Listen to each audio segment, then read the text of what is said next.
Devi mettere da sta parte.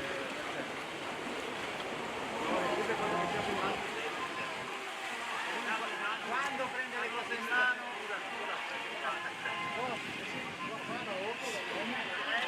confermati i tempi di questa prima serie, 400 metri misti assoluti femmine. Rebecca Meder 4:52,91, nuovo record della manifestazione.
Attenzione subito in zona premiazione per le gare dei 400 metri misti assoluti.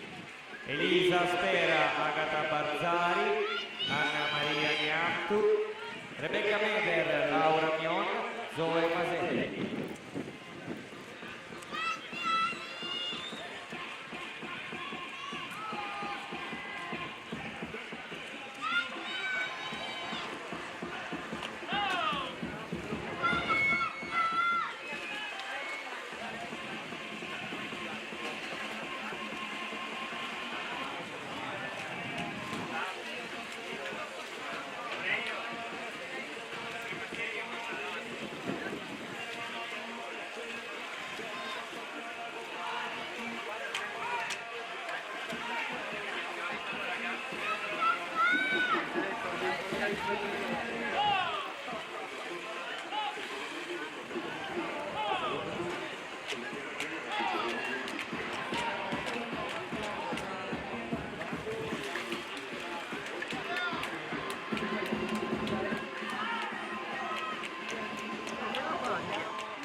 blocchi di partenza in corsia 1 Alberto Peruzzi, nuovo Cordenozzo, 2 Simone Cordignone, Acquapolis, Già Picao, Sudafrica Kim, 4 di Abiati, a 5 Valerio Sanzano, circa 1 Winsp, 6 Andrea Paolo Idros, alla 7 Francesco Chiaro.